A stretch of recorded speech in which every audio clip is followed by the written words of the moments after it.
زکات اور پانچواں جو رکن ہے اسلام کا، جس پر اسلام کی بنیادیں ہیں یا اسلام کی عمارت جس پر ہے اور اسلام کا جو ستون ہے وہ حج ہے۔ یہ پانچ چیزیں ہیں جو اسلام کے ستون کہلاتی ہیں، اسلام کے شاعر کہلاتی ہیں، اسلام کے رکن کہلاتی ہیں۔ ان میں سے جو اور چیزیں ہیں، سب سے پہلی چیز کیا ہے؟ کلمہ لا الہ الا اللہ محمد رسول اللہ۔ یہ ایک ایسا کلمہ ہے کہ جب انسان اس کو پڑھ لیتا ہے، یہ کلمہ اللہ رب العزت اور بندے کے درمیان عہد پیمان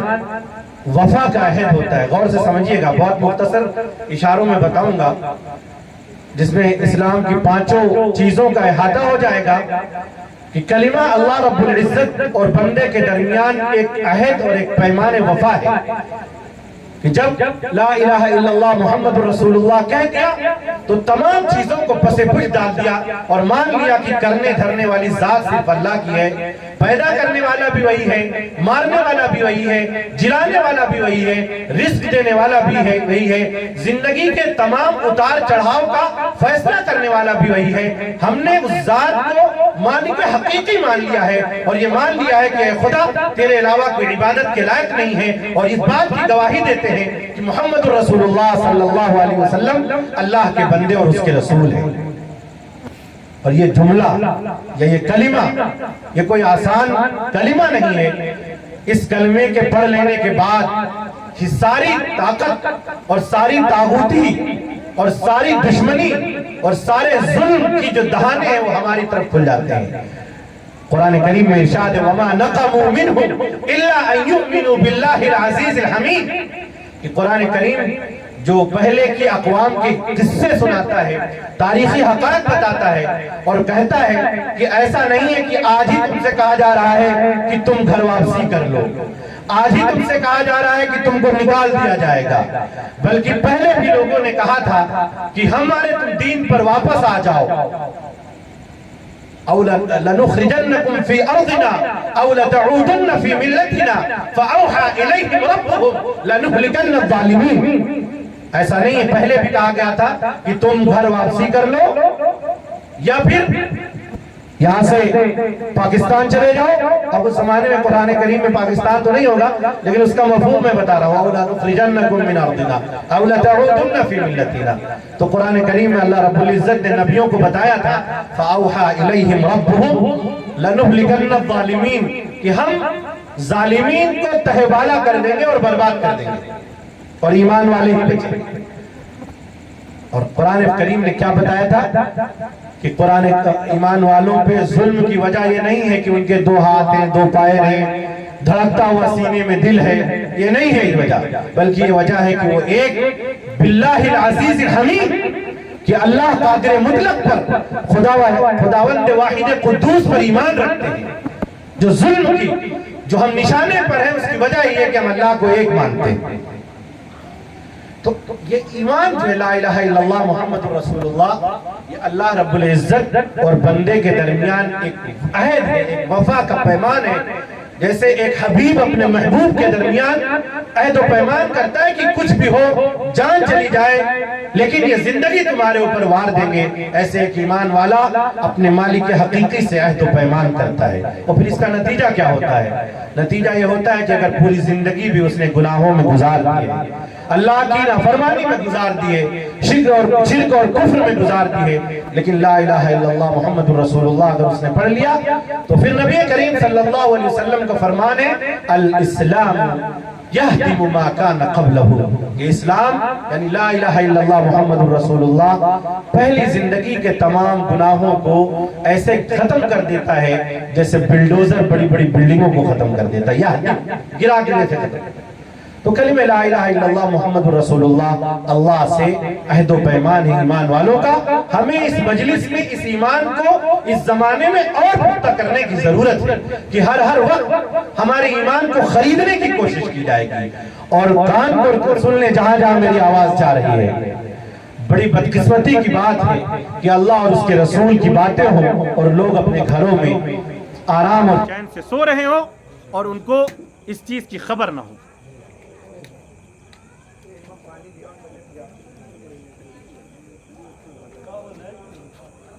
ایک وہ مخلوق جو پیروں پہ کھڑی ہوتی ہے، ایک وہ مخلوق جو جن کا انداز یعنی قیام کا ہوتا ہے، جیسے درخت وغیرہ جو ہمیشہ قیام کی حالت میں رہتے ہیں، ایک وہ مخلوق جو ہمیشہ رکوع کی حالت میں ہوتی ہے۔ آپ نے کبھی سوچا کہ یہ جانور چار پائے پر کیوں ہیں؟ درخت ہمیشہ کھڑے کیوں رہتے ہیں؟ کچھ چیزیں ریگتی ہی کیوں رہتی ہیں؟ تو لکھا ہے علماء نے کہ اللہ نے قیام، رکوع اور سجود کے جو طریقے ہیں ان کو ان مخلوقات کے اندر پیدا کر دیا۔ درختوں کو ہمیشہ قیام میں کھڑا کر دیا، جانوروں کو ہمیشہ رکوع کی حالت میں پیدا کر دیا، اور اسی طرح جو رینگنے والے جانور ہیں، کیڑے مکوڑے ہیں، ان کو ہمیشہ سجدے کی حالت میں پیدا فرمایا، اور اسی طرح پہاڑوں کو جو زمینوں کو ریگنے کے لیے، زمینوں کو روکنے کے لیے میخ بنائی اللہ رب العزت نے ہمیشہ التحیات کی حالت میں پیدا کیا،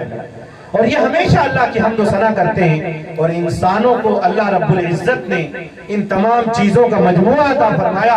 کہ نماز جب پڑھے گا انسان تو کھڑے بھی ہوگا، رکوع میں جھکے گا بھی، سجدہ بھی کرے گا، زمین پر رکھ کر کے اپنی عاجزی اور اپنی پیشانی اپنے مالک قدوس کے سامنے رگڑے گا بھی، اور پھر التحیات میں بیٹھ کر کے اللہ کی حمد و ثنا بھی بیان کرے گا۔ نماز کے اندر اللہ رب العزت نے ان تمام چیزوں کو اکٹھا کر دیا ہے۔ تو یہ نماز جو ہے ادب اور عاجزی کا اظہار ہے، اور اسے ہر ایمان والے کو ادب اور عاجزی کے اظہار میں جو نمازیں فرض کی گئی ہیں اس کو پڑھنا چاہیے، اس کو چھوڑنا نہ چاہیے۔ نمازیں چھوڑنا یہ سب سے بڑی بات ہے، اللہ رب العزت بہت ناراض ہوتے ہیں۔ تو یہ دو فرض ہو گئے، کلمہ اور نماز۔ تیسری چیز روزہ، روزے کو اللہ رب العزت نے فرمایا کہ ہم نے تم پر روزہ فرض کیا ہے جیسے کہ پچھلی امتوں میں فرض کیا تھا۔ کیوں؟ لعلکم تتقون، تاکہ تم میں تقوی ہو، اور تقوی کا جو معیار ہو، اللہ رب العزت نے فرمایا کہ جب تم ہمارے کہنے سے ایک مہینے تک جو حلال چیزیں کھانا پینا اور اپنی بیویوں کے ساتھ وقت گزارنا، یہ تمام چیزیں جو ہم نے دوسرے اوقات میں تمہارے لیے حلال کر رکھی تھی، ہمارے ڈر کی وجہ سے، ہمارے خوف کی وجہ سے تم نے چھوڑ رکھا تھا، تو اب جب یہ مہینہ پورا گزر گیا تو تم پھر پوری زندگی ہماری وہ چیزیں جو ہم نے حرام کر رکھی ہیں اس سے بچو، تاکہ تم میں تقوی اختیار ہو۔ اسی طرح زکوٰۃ جو اللہ نے مالداروں کے اوپر فرض کی ہے، وہ زکوٰۃ بھی اس لیے فرض کی ہے کہ ہمارے مال بھی پاکیزہ ہو جائے اور ہمارے قلوب بھی پاکیزہ ہو جائے۔ اور سب سے اہم چیز جو اس وقت جس وجہ سے اس مجلس کا انعقاد ہو رہا ہے وہ حج ہے۔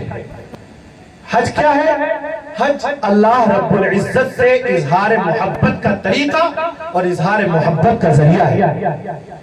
ہم نے کلمہ لا الہ الا اللہ پڑھ کے اللہ سے عہد و وفا کر لیا، اس کے ایک ماننے کا عہد و پیمان کر لیا، ہم نے نمازیں پڑھ کے اللہ کے سامنے آداب اور عاجزی کا اظہار کر دیا، ہم نے روزے رکھ کر کے تقوی والی زندگی اختیار کر لی، اور ہم نے زکوٰۃ دے کر کے اس بات کا اظہار کیا کہ ہماری جان و مال سب کچھ اللہ کی راہ میں قربان ہے اور ہم اللہ سے محبت کرتے ہیں۔ اب محبت کے اظہار کا جو وقت آیا تو اللہ نے کہا کہ اظہار محبت اگر کرنا ہے تو پھر تمہیں دیوانہ وار ہو کر کے ہمارے گھر کے اوپر حاضری دینی پڑے گی، ہمارے گھر پہ دیوانہ وار ہو کر کے تم کو آنا پڑے گا۔ اور جب تم حاجی صاحب بیٹھے ہوئے یہاں پر آگے تشریف لائے حاجی صاحب، اور جب تم ہمارے گھر کی طرف آؤ گے تو حاجی جب پوچھتا ہے، اگر جب ہم کہیں جاتے ہیں ملنے کے لیے اپنے اعزاء اقارب سے، کہیں مہمانی میں جاتے ہیں تو بن سور کے جاتے ہیں، تو کیا ہمیں بن سور کے آنا پڑے گا؟ اگر بال بڑے ہوں تو کیا بال کٹوا سکتے ہیں احرام کی حالت میں؟ نہیں، بال کٹوانے کی بھی ضرورت نہیں ہے۔ ناخن اگر بڑے ہیں تو کیا ناخن کٹا سکتے ہیں؟ نہیں، ناخن کاٹنے کی بھی ضرورت نہیں ہے۔ اگر پسینے کی بو ہے تو کیا عطر وغیرہ لگا سکتے ہیں؟ نہیں، خوشبو لگانے کی بھی ضرورت نہیں ہے۔ کیا لباس بھی ریشمی اور سلے ہوئے عمدہ کوالٹی کے پہن سکتے ہیں؟ نہیں، تمہیں سلے ہوئے لباس اور ریشمی لباس پہننے کی ضرورت نہیں ہے۔ تم کو صرف آنا ہے تو دو چادروں میں آنا ہے، ایک جو تمہاری تہبند ہوگی اور ایک جو تمہارے اوڑھنے کی چادر ہوگی، اور جو دیوانے ہیں، جو محبوب کے گھر پہ آنے والے ہیں، ان کو اپنی نوک و پلک سدھارنے اور سنوارنے کی ضرورت نہیں ہے. ان کو تو اس طرح سے آہ آہ کرتے ہوئے آنا ہے جس طرح سے ایک دیوانہ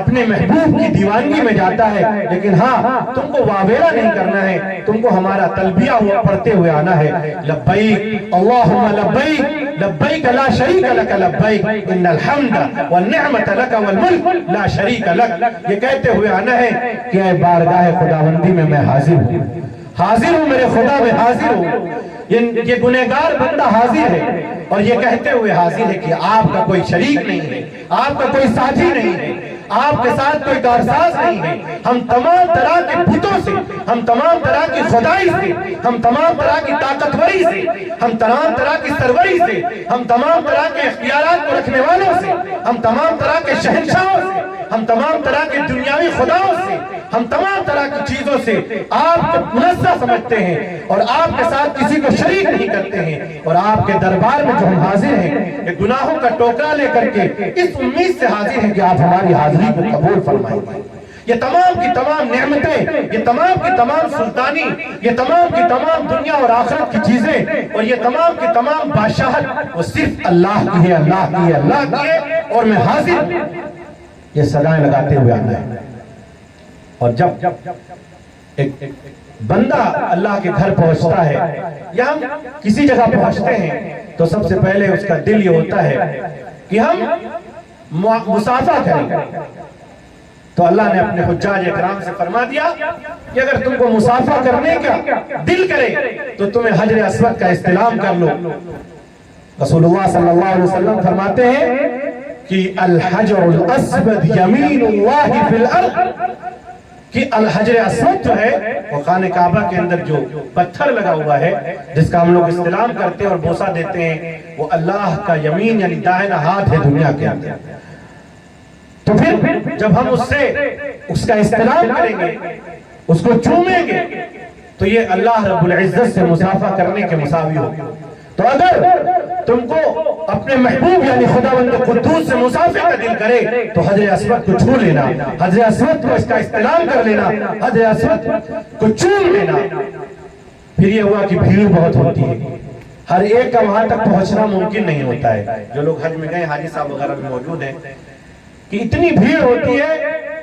کہ وہاں تک پہنچنا بس ہمت والوں کا کام ہوتا ہے. تو اللہ رب العزت نے فرمایا نبی کریم صلی اللہ علیہ وسلم کی دور سے اشارہ کر کے اگر بوسہ دو گے، اب جو اس وقت بچوں کے ساتھ فلائنگ کس کرتے ہیں اسی طرح سے اگر، تو یہ بھی اسلام کے قائم مقام ہے، گویا کہ آپ نے حجر اسود کو بوسہ دیا اور رسول اللہ صلی اللہ علیہ وسلم سے یہ ثابت ہے. پھر کبھی کبھی ایسا ہوتا ہے کہ اپنے دوستوں سے، کیونکہ اللہ رب العزت نے فرمایا اللہ ولی المؤمنین، کہ اللہ ایمان والوں کا دوست ہے. تو جب دوست کے گھر پہنچتے ہیں تو دوست سے معانقہ کرنے کا بھی دل کرتا ہے، اس سے گلے لگنے کا بھی دل کرتا ہے. تو اللہ رب العزت نے فرمایا کہ ہمارے جو کعبہ کے در ہے اس کے اور حجر اسود کے درمیان کا جو حصہ ہے ملتزم جو کہلاتا ہے، اس سے چمٹ جانا. تم کو یہ محسوس ہوگا اپنے دوست اور اپنے محبوب کے در سے جب تم نے اپنے آپ کو چمٹایا ہے تو ایسا محسوس ہوگا کہ اپنے دوست کو تم نے گلے لگایا ہے. اسی طرح کعبہ شریف کا جو دروازہ ہے، اس کی جو چوکھٹ ہے، اس کو پکڑ کر کے ایسے اور اس سے چمٹ کر کے خوب دعائیں مانگنے کی ضرورت ہے. وہاں بہت رسول اللہ صلی اللہ علیہ وسلم اکثر اسی طرح چمٹ جاتے تھے اور آپ روتے تھے. حضرت عمر رضی اللہ تعالیٰ عنہ نے دیکھا ایک مرتبہ کہ سیدنا محمد رسول اللہ صلی اللہ علیہ وسلم رو رہے ہیں، تو نبی کریم صلی اللہ علیہ وسلم نے فرمایا کہ ہاں یہ رونے کی جگہ ہے. تو اتنا مقدس مقام. پھر یہ ہوتا ہے کہ اچھا جب ہم گھر میں آ گئے ہیں، حدود حرم میں آ گئے ہیں، وہ حرم جو خود بھی مقدس ہے، جس مہینے میں اور جس وقت میں ہم جا رہے ہیں وہ بھی اشہر حرم میں ہوتا ہے. اور پھر جو حاجی اپنے اوپر احرام کی چادریں جب ڈال لیتا ہے، جب محرم ہو جاتا ہے، تو وہ خود پاکیزہ اور محرم ہونے کے ساتھ ساتھ وہ بھی مقدس ہو جاتا ہے، جگہ بھی مقدس. وقت بھی مقدس، اور خود جو شخصیت جا رہی ہے حاجی ہونے کی حیثیت سے وہ بھی مقدس، اور تمام طرح کے جو تقدسات حرم میں جمع ہوں تو پھر دل کرتا ہے کہ ہم بیت اللہ شریف کے اندر کاش پہنچ جاتے ہیں، لیکن چونکہ حکومتی اس کی وجہ سے اور بھیڑ اتنی ہوتی ہے، خانہ کعبہ کا دروازہ بند ہوتا ہے تو حجاج اکرام یا معتمرین جا نہیں سکتے ہیں، لہذا اللہ نے ایک نظام قائم کیا تھا۔ حضور اکرم صلی اللہ علیہ وسلم کے زمانے میں بڑی عجیب بات ہے کہ جو کعبہ مشرفہ موجود ہے اس زمانے میں، سمجھیے اس تاریخ کو،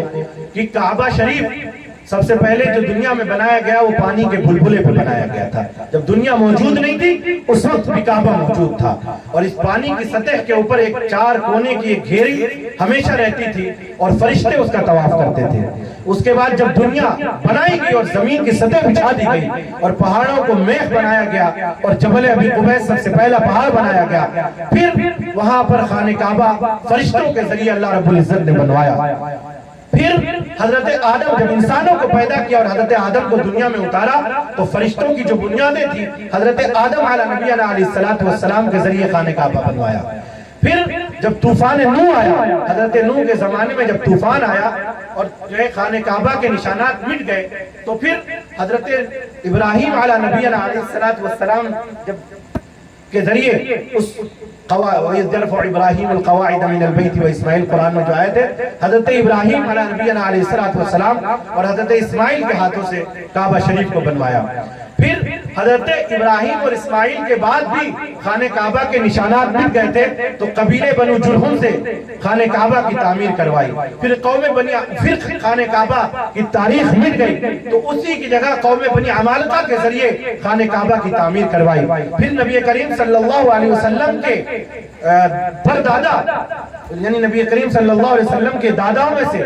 غالباً عبد مناف یا کسی دادا سے خانہ کعبہ کی تعمیر کروائی۔ اس کے بعد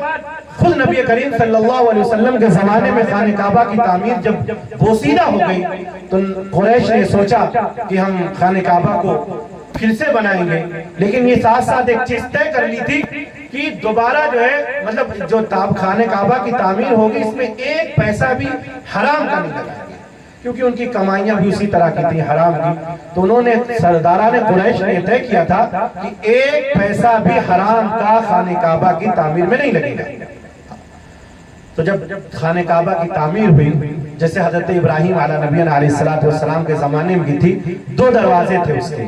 اور یہ جو حتیم کا حصہ خالی ہے آپ جائیں گے تو دیکھیں گے انشاءاللہ، تو وہ بھی خانہ کعبہ کا حصہ تھا، اور قریش نے ایک دم اس کو گرا کر کے پھر سے جب نبی کریم صلی اللہ علیہ وسلم بھی اس تعمیر میں شامل تھے بنایا تو پیسے کم پڑ گئے۔ اب جب پیسے کم پڑ گئے اور یہ طے کیا تھا کہ حرام کا ایک پیسہ نہیں لگے گا، کیونکہ یہ اللہ کا گھر تھا، اور یعنی تکوینی طور پر اللہ رب العزت نے ان کے فیصلے کیے تھے، ان کے دلوں میں ڈالا تھا، تو ایک دروازہ کم کر دیا اس کا انہوں نے، اور کچھ تعمیر کم کر کے وہ حتیم کا حصہ بنا دیا اس کو۔ تو پھر نبی کریم صلی اللہ علیہ وسلم کے زمانے سے وہ حتیم کا حصہ علیحدہ ہے، حالانکہ وہ خانہ کعبہ کا جز تھا۔ پھر حضرت عبداللہ ابن نبی کریم صلی اللہ علیہ وسلم جب مکہ فتح ہوا تو نبی کریم صلی اللہ علیہ وسلم نے اس بات کا اظہار کیا تھا کہ اگر یعنی قوم میں فتنے کا اندیشہ نہ ہوتا تو میں خانہ کعبہ کو دوبارہ حضرت ابراہیم علیہ نبینا علیہ السلام کی بنا پر تعمیر کروں گا۔ اما عائشہ سے اس بات کا اظہار کیا تھا، لیکن نبی کریم صلی اللہ علیہ وسلم نے یہ کیا نہیں، آپ صلی اللہ علیہ وسلم دنیا سے پردہ فرما گئے۔ پھر حضرت عبداللہ ابن زبیر رضی اللہ تعالیٰ عنہ جب مکہ کے امیر بنے اور یعنی اسلامی ریاست مضبوط ہوئی تو حضرت عبداللہ ابن زبیر رضی اللہ تعالیٰ عنہ نے خانہ کعبہ کو دوبارہ سے منہدم کر کے اس کی پھر سے تعمیر جیسے حضرت ابراہیم علیہ نبینا علیہ السلام کے زمانے کی تھی ایسے بنوا دیا۔ پھر حجاج ابن یوسف کا جب زمانہ آیا، چونکہ بنو امیہ کی اور ان سے تھوڑی سی لڑائی ہوا کرتی تھی شام، اور تو جب بنو امیہ نے وہاں پہ قبضہ کیا تو بنو امیہ میں حجاج ابن یوسف کے زمانے میں اس نے جو ہے خانہ کعبہ کو دوبارہ توڑ کر کے قریش کی جو تعمیر تھی ایک دروازہ اور حتیم کا حصہ جو باہر تھا اس کو باہر نکال کر کے یہ ہوا کہ جو ہے حتیم باہر رہے گا۔ اب آپ غور کیجئے کہ حجاج ابن یوسف نے حضرت ابراہیم کی بنا کا بھی خیال نہیں رکھا اور محمد رسول اللہ صلی اللہ علیہ وسلم کی خواہش کا بھی خیال نہیں رکھا، صرف یہ کہ حضرت عبداللہ ابن زبیر کا نام رہتی دنیا تک رہے گا، اس وجہ سے اس نے یہ کام کر دیا۔ لیکن میں کبھی کبھی غور کرتا ہوں اس بارے میں کہ اگر حجاج اکرام اس زمانے کے اندر، پہلے چونکہ اتنی بھیڑ نہیں ہوتی تھی اور کم لوگ جاتے تھے تو خانہ کعبہ کے اندر بھی نماز پڑھ لیا کرتے تھے اور مہینوں وہاں قیام کرتے تھے، اونٹوں سے جانا ہوتا تھا، پانی کے جہازوں سے جانا ہوتا تھا، اور ہمارے جو نانا وغیرہ بتاتے ہیں کہ وہاں سب کنکریاں پڑی رہتی تھیں، ایک دم زمزم کے کنویں سے پانی نکال کے پینا ہوتا تھا، مختصر لوگ جاتے تھے تو اندر جا کر کے بھی نماز پڑھتے تھے۔ لیکن یہ جو زمانہ ہے جہاں لاکھوں لوگ ایک منٹ میں فلائٹ اتر رہی ہیں، فلائٹ کراس کر رہی ہیں، حجاج اکرام پہنچ رہے ہیں، آپ جائیں گے تو آپ دیکھیں گے حرم ہر وقت 24/7 فل رہتا ہے۔ خانہ کعبہ تک پہنچنے میں بڑی دقتیں ہوتی ہیں۔ میں نے تو جو حضرت اسود کو ہاتھ سے چھونے کی خواہش ہی رہی ہے، اتنی بھیڑ عمرے کے زمانے میں رہتی ہے۔ اور ہوتا کیا ہے کہ خواہش کیوں، آپ دھکا مارتے ہوئے نکل نہیں سکتے ہیں، دوسرے حجاج اکرام اور خواتین بھی رہتی ہیں، آپ دوسروں کو تکلیف نہیں پہنچا سکتے، ان تمام چیزوں کا بہت خیال ہے۔ یعنی حجر اسود کو چومنے کے لیے اگر دوسرے کو تکلیف دیں، ایمان والے کو آپ تکلیف نہیں دے سکتے، تو ان چیزوں کا خیال رکھنا ہے۔ تو میرے ذہن میں یہ بات آتی ہے کہ حتیم اس لیے بار ہے کہ کبھی کبھی ایمان والوں کو حتیم میں نماز پڑھنے کا موقع مل جاتا ہے، اور یہ وہی جگہ ہے جو بیت اللہ کی ہے۔ تو اگر اللہ کے گھر کے اندر نماز پڑھنے کا کسی محبوب کو حبیب کو دل چاہ جائے تو وہاں پہ بیت اللہ میں بھی نماز پڑھ سکتا ہے۔ یہ اللہ کے گھر کی عظمت ہے، اور یہ سمجھیے کہ یہ موقع ہر ایک کو نہیں ملتا ہے۔ دولت والے یہ چاہیں کہ دولت سے جا کر کے وہاں واپس آ جائیں تو دولت سے وہاں نہیں جایا جا سکتا ہے، یہ توفیق خداوندی ہے۔ این سعادت بزور بازو نیز تا نہ بخشت خدائے بخشندہ۔ میں نے ایک بڑے عالم سے سنا کہ ایک دولت مند نے ٹھان لیا تھا کہ میں اپنے دولت کے بلبوتے حج کر کے دکھاؤں گا، اور جب وہ سعودی عربیہ پہنچا وہ شخص اپنی بیوی کے ساتھ،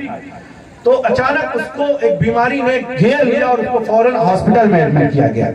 جب ہاسپٹل میں ایڈمٹ کیا گیا، اب اس کو وہاں پر روک لیا گیا، حج کے ایام شروع ہو گئے۔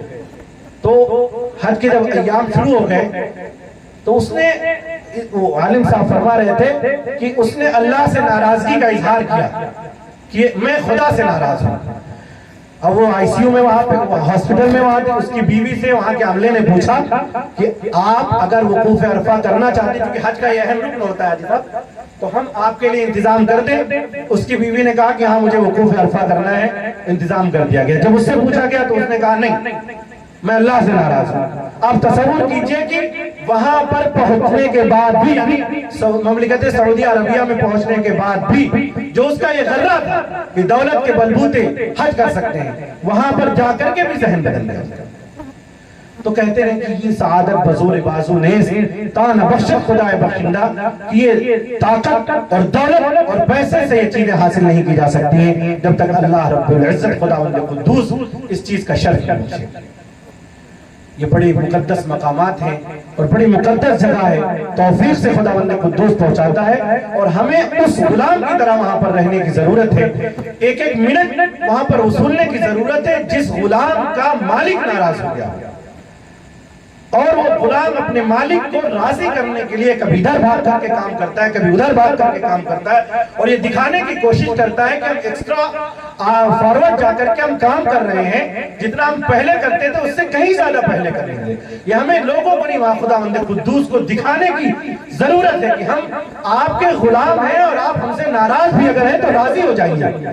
ہم اپنی طاقت پوری جھونک دیں گے آپ کو کہ ذکر میں، آپ کی فکر میں، آپ کی عبادت میں، آپ کے رکوع میں، آپ کے سجدے میں، آپ کے گھر کو تاکنے میں، آپ کے گھر کو ٹکٹکی باندھ کے دیکھنے میں، اور جس وقت ہم حرم مکی میں داخل ہو رہے ہوں تو ہمارے وجود کے اندر آٹومیٹک کبھی خود طاری ہو جائے گی۔ آپ ایک بار جا کر کے انشاءاللہ دیکھیں گے، حاجی صاحب بیٹھے ہوئے ہیں، ہر ایمان والے کے دل کے اوپر جو لرزہ طاری ہوتا ہے، جو حرم قریب آتا ہے، آپ کو اپنے گناہوں کا تصور، ہمیں اپنے گناہوں کا تصور اور خداوند قدوس کا وہ دربار، ہم پھر یہ سوچتے ہیں ہم یہ بیت اللہ، یہ خدا کا گھر، اور میں یہ گنہگاری قدم، یہ میں، آپ تصور نہیں کر سکتے۔ آپ اپنے دل کی زبان سے، آپ اپنی زبان کی زبان سے، آپ اپنے تصورات میں اس جگہ پر، اس دنیا میں ہوں گے۔ آپ کے اگل بگل کتنی بھیڑ ہے، کتنے لوگ چل رہے ہیں آپ کو اس سے کچھ پتہ ہی نہیں ہوگا. آپ کا بچہ آپ کی گود میں ہے اس کا بھی آپ کو احساس نہیں ہوگا. آپ کے ساتھ آپ کی فیملی ہے اس کی بھی خبر آپ کو نہیں ہوگی. جس وقت بیت اللہ پہ آپ کی نظر پڑے گی قسم خدا کی میں اس چیز کو بیان نہیں کر سکتا ہوں کہ آپ کے تصورات کیا ہوں گے, آپ کے خیالات کیا ہوں گے, آپ کی دل کی کیفیت کیا ہوگی, اضطراب کی کیفیت کیا ہوگی, آپ کی کپکپی تاری ہوگی, آپ کی آنکھوں سے آنسو جاری ہوں گے, آپ کی زبان سے الٹی سیدھی دعائیں نکل رہی ہوں گی, آپ مانگ نہیں پائیں گے کہ ہم کیا مانگ لیں.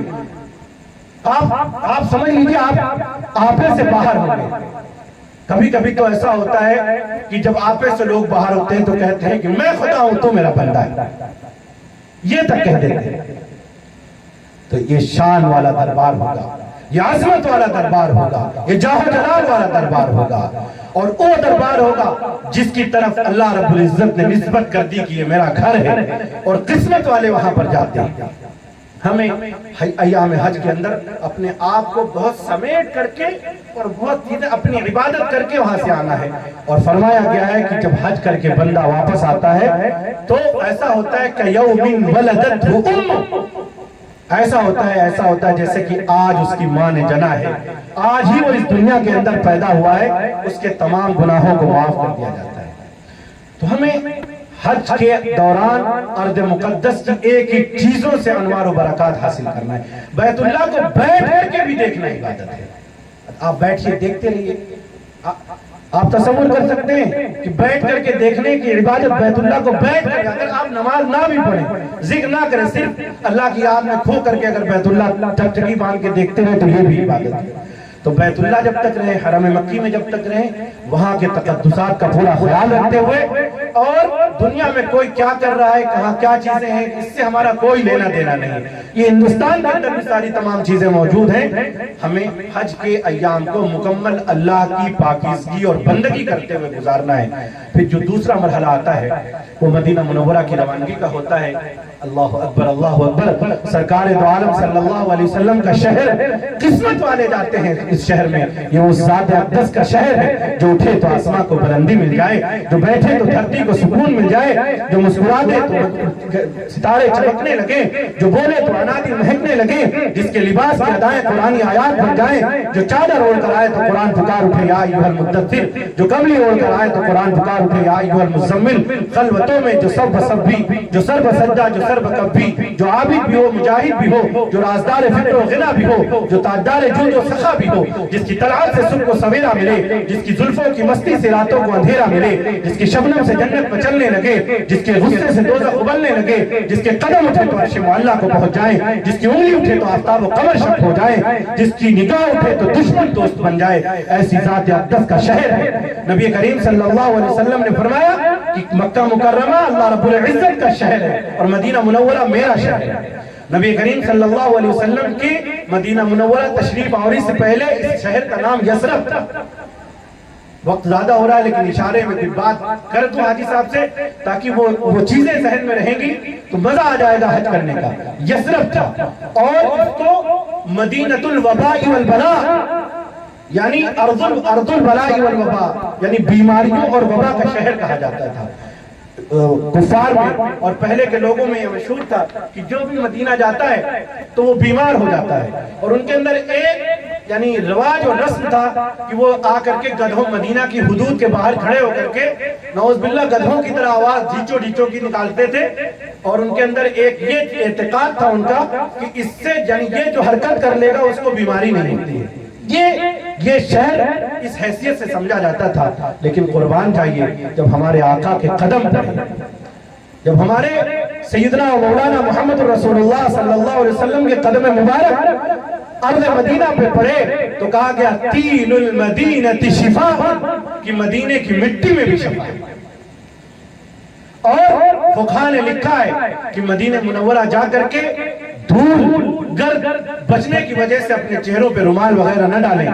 کیونکہ خاص طور سے جو کوڑ کا مرض ہوتا ہے جزام, اگر گرد و غبار مدینے کا لگ گیا تو کوڑ کا مرض نہیں ہوتا ہے. یہ مدینے کی پاکیزگی ہے, یہ مدینے کا تقدس ہے, یہ مدینے کی فضیلت ہے. اور جب آپ راستے سے جائیں گے تو آپ کو تقریباً جو 500 کلومیٹر کا سفر ہے مکہ سے مدینے کا، اب دیکھیے گا سلاخ پہاڑیاں ہیں، دور دور تک پہاڑی پہاڑ نظر آتے ہیں. اب تو نیشنل ہائی ویز بن گئے، دنیا کے ورلڈ ٹاپ کلاس کے ہائی ویز، ورلڈ ٹاپ کلاس کی لگژری گاڑیوں میں آپ سفر کر رہے ہوں گے. لیکن اس دن کو بھی یاد کیجئے گا جب سرکار مدینہ کو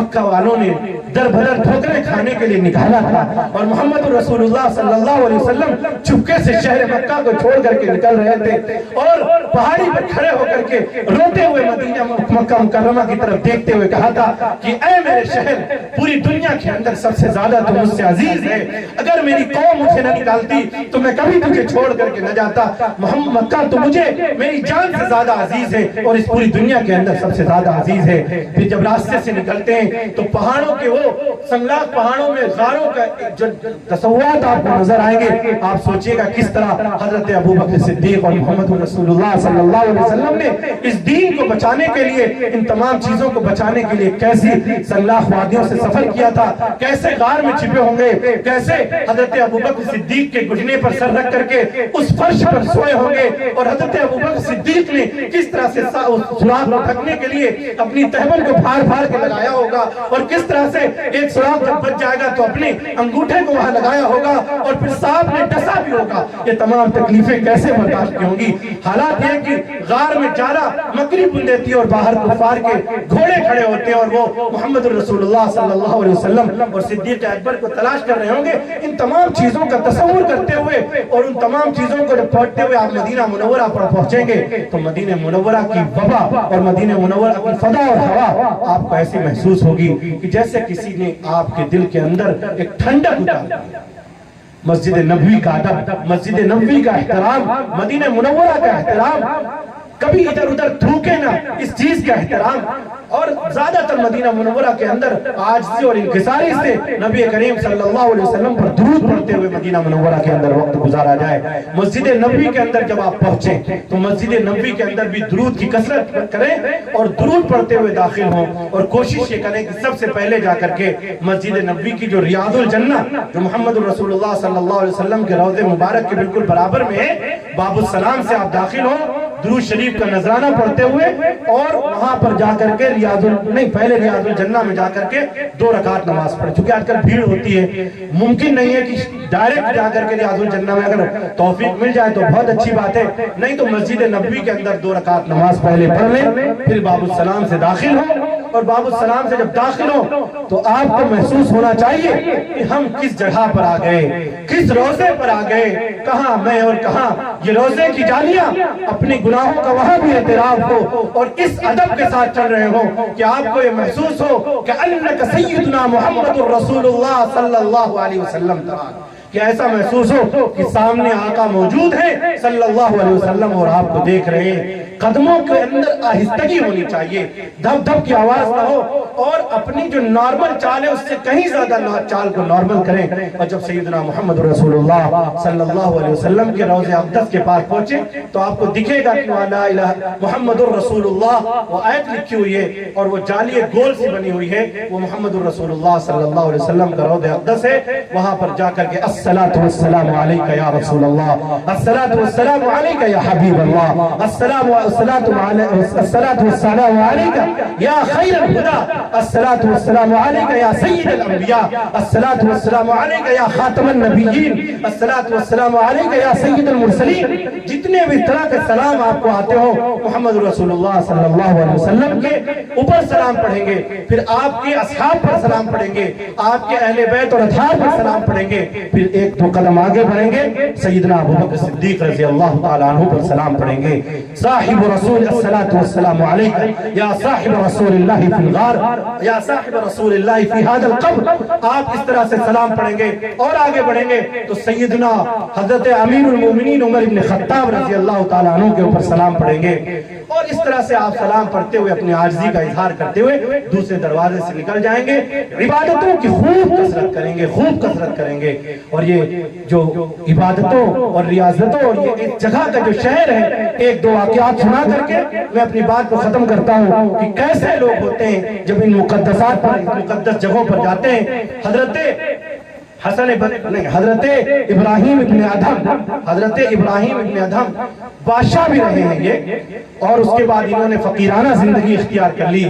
2.5 سال کے اندر پیدل سب بلخ سے سفر کرتے ہوئے مکہ مکرمہ پہنچے، اور سفر کرنے کا عالم یہ تھا کہ ہر ایک قدم پر مصلی بچھاتے اور 2 رکعت نماز پڑھتے، ہر ایک قدم پر مصلی بچھاتے۔ اب اس زمانے میں جو کہیں گے ایسے ہی لوگ بزرگوں کو کے بارے میں پھیک پھاک کرتے ہیں، ایسا نہیں ہے۔ آپ اس ایودھیا اور فیض آباد کا جو روڈ ہے ایودھیا کا، اس پہ آپ کھڑے ہوں، میں نے اپنی آنکھوں سے دیکھا ہے ہر ایک خدا کی تلاش میں، آپ یہ محسوس کریں، ہر ایک خدا کی تلاش میں، ہو سکتا ہے طریقے نہیں صحیح ہو ان کے، ایسے لیٹتے ہیں، ایک گٹی سی یا لکڑی سی ہوتی ہے اس کو رکھتے ہیں، پھر لیٹتے ہیں، پھر گٹی یا لکڑی سی رکھتے ہیں، اس طرح سے لوٹتے ہوئے جاتے ہیں۔ یہ ان کی عقیدت ہے، ان کا اپنا کام ہے، لیکن اس زمانے کے اندر بھی عقیدت رکھنے والوں کا یہ انجام ہے کہ لوٹتے ہوئے اپنے عقیدت کے مرکز پہ جاتے ہیں۔ تو جو لوگ یہ کہیں کہ یہ باتیں غلط ہیں، ان کے منہ پہ تھوک دینا چاہیے کہ ہمارے بزرگوں نے ایسا کیا ہے کہ ایک قدم پر رکھتے اور مصلی بچھاتے 2 رکعت نماز پڑھتے۔ پھر جب حرم مکی میں پہنچے اور طواف کر رہے تھے تو حضرت رابعہ بصریہ، یہ بھی ایک بڑی بزرگ خاتون گزری ہیں، بہت بڑی اللہ کی ولیہ گزری ہیں، تو جب حضرت ابراہیم ابن ادھم نے ان کو دیکھا تو دیکھا ان کے اوپر ایک نور نے جلوہ کر رکھا ہے بیت اللہ کے اندر۔ تو حضرت ابراہیم ابن ادھم نے کہا رابعہ، چونکہ وہاں پردے کا تو وہ نظام ہوتا نہیں ہے، وہاں پہ چہرے کھلے ہوتے ہیں،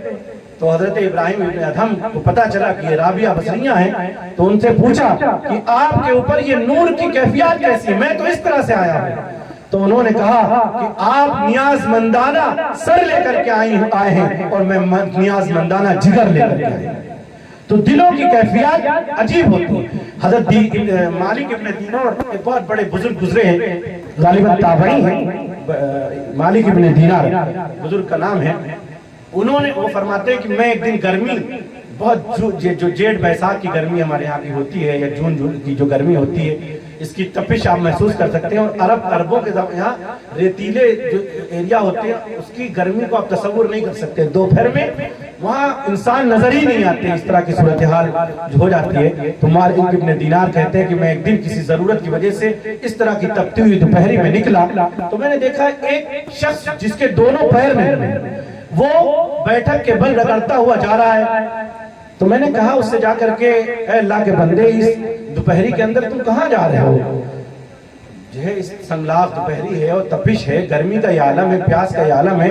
تو اس نے کہا میں حج کرنے کے لیے جا رہا ہوں۔ تو کہا یہاں سے حج کی مسافت بہت دور ہے اور تم اس طرح رگڑتے ہوئے جاؤ گے؟ تو اس نے کہا کہ ہاں مجھے جانا ہے۔ کہا اچھا ایسا کرو، تم میرے گھر پہ اس وقت دوپہری میں آرام کر لو، جب شام ہو جائے گی تو نکل جانا۔ تو اس نے کہا دیکھیں آپ لوگوں کے پاس پیر ہیں لیکن میرے پاس پیر نہیں ہے، ایسا نہ ہو کہ میں آرام کروں اور موسم حج گزر جائے اور میں مکہ مکرمہ نہ پہنچ پاؤں تو مجھے مت روکو۔ تو حضرت مالک ابن دینار کہتے ہیں کہ میں نے اس سے کہا کہ اگر تمہیں اتنی ہی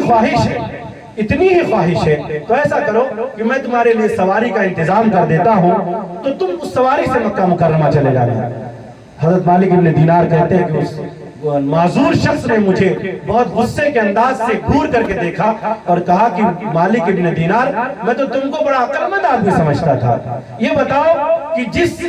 گنہگار بندے سے اس کا مالک اور اس کا خالق اور اس کا آقا راضی ہو تو گھسٹتے ہوئے جائے وہ زیادہ اچھا ہے یا وہ گھوڑے پر شاہانہ انداز میں جائے وہ زیادہ اچھا ہے؟ مالک ابن دینار کہتے ہیں کہ اس کی اس بات سے میں لاجواب ہو گیا اور وہ چلا گیا۔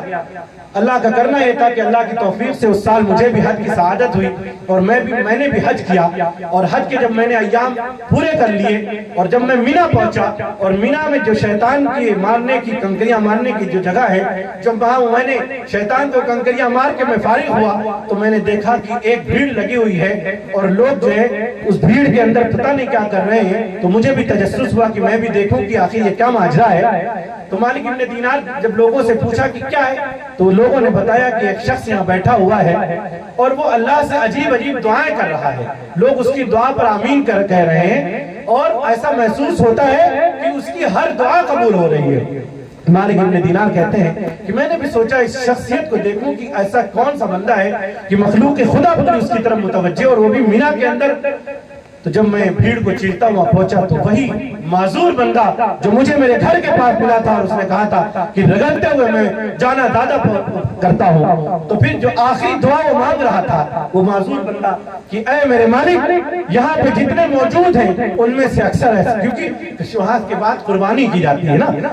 یہاں پہ جتنے لوگ موجود ہیں وہ قربانی کریں گے، آپ کی بارگاہ میں قربانی اپنے مال کی، اپنی جانور کی قربانی پیش کریں گے۔ مالک تو جانتا ہے کہ ان دو احرام کی چادروں کے علاوہ میرے پاس کوئی قربانی کا مال نہیں ہے، میں چاہتا ہوں کہ میری جان کو قربانی کے بدلے میں آپ قبول فرما لیں۔ یہ کہنا تھا اس کی دعا کہ اس کی روح پرواز کر گئی اور اس کا وہیں پہ انتقال ہو جاتا ہے۔ اس طرح کے مستانے ہوتے ہیں، محمد الرسول اللہ صلی اللہ علیہ وسلم کے دیوانے ہوتے ہیں۔ پوری دنیا سن لے، محمد الرسول اللہ صلی اللہ علیہ وسلم کی شان میں گستاخی کرنے والے سن لے کہ محمد الرسول اللہ صلی اللہ علیہ وسلم کی عظمت پہ جان دینے والے مستانے ہزاروں۔ تمہیں فیم حاصل کرنا ہو، تمہیں شہرت حاصل کرنی ہو، تب بھی تمہیں شہرت ہمارے محمد الرسول اللہ صلی اللہ علیہ وسلم کے ذریعے ابو لہب، ابو جہل، عتبہ، شیبہ، امیہ ابن خلف، جتنے بھی منافقین و مشرکین اور محمد الرسول اللہ صلی اللہ علیہ وسلم کو ایذا رسانی والے لوگوں کے نام موجود ہیں، وہ اس لیے موجود نہیں ہے کہ انہوں نے محمد الرسول اللہ صلی اللہ علیہ وسلم کے سامنے پھول بچھائے تھے، اس لیے موجود تھے کہ ان کا نام آج اس کے لیے جاتا ہے کہ انہوں نے محمد الرسول اللہ صلی اللہ علیہ وسلم کے قدموں میں کانٹے بچھائے تھے، محمد الرسول اللہ صلی اللہ علیہ وسلم کے جسم اطہر پر غلاظت ڈالی تھی، آپ کے خاندان اور آپ کے نسب و نسب پر حملے کیے تھے، تبھی حضرت حسان بن ثابت رضی اللہ تعالیٰ عنہ کو آپ نے منبر کیا تھا۔ شان میں گستاخی کرنے والے ان کا انجام بہت برا ہوتا ہے، لیکن یہ جان لیں کہ محمد الرسول اللہ صلی اللہ علیہ وسلم کی عظمت و ناموس پر جان دینے کے لیے ہر وقت اپنے آپ کو قربان کرنے کے لیے محمد الرسول اللہ صلی اللہ علیہ وسلم کے دیوانے موجود ہیں، اور یہ حج کی محبت اور حج کا سفر اسی دیوانگی اور اسی وارفتگی کا ایک مظہر ہے کہ ہم اپنی جان اور اپنا مال قربان کرتے ہوئے آقا کے شہر کی خاک اپنے آنکھوں سے لگانے جا رہے ہیں۔ اللہ تعالی ہم سب کو بھی حج بیت اللہ کی سعادت نصیب فرمائے، سیدنا محمد رسول اللہ صلی اللہ علیہ وسلم کے در پر ہم سب کو بھی لے جائے اور ہم سب کے دلی تمناؤں کو پورا فرمائے۔ ہمارے حاجی صاحب جو جا رہے ہیں، اللہ تعالیٰ ان کو عافیت کے ساتھ لے جائے اور صحت و عافیت کے ساتھ ان کے ارکان پورے ہوں اور عافیت کے ساتھ ہمارے پاس آئے اور ہمیں ان سے مصافحہ اور معانقہ کرنے کا موقع ملے۔ جاتے ہوئے بھی ان سے دعا کی درخواست ہے کہ جب آپ پہنچے تو ہم سب کے لیے بھی بیت اللہ میں بھی دعا کریں کہ ہم سب کو بھی حج مبرور کی سعادت ہو، اور سیدنا مولانا و مرشدنا محمد الرسول اللہ صلی اللہ علیہ وسلم کے دربار اقدس پر جب حاضری ہو تو ہم گنہگاروں کا بھی سلام کہیے گا، اور جس طرح وہ شاعر صاحب کہہ رہے تھے کہ غلام یہاں ہند میں تڑپ رہے ہیں، ان سے کہیے گا کہ آپ کو بھی غلام وہاں تڑپ رہے ہیں یہاں آنے کے لیے، ہم سب کو بھی آپ کے دربار پر حاضری ہو، آپ کے وسیلے سے ہم اللہ سے دعا کرتے ہیں کہ ہم سب کو بھی بلائے۔ اللہ تعالیٰ کہنے سننے سے زیادہ عمل کی توفیق نصیب فرمائے۔ وآخر دعوانا الحمدللہ رب العالمین۔ دعا فرمائے۔ اللہم صلی علی سیدنا و مولانا محمد و صلی علی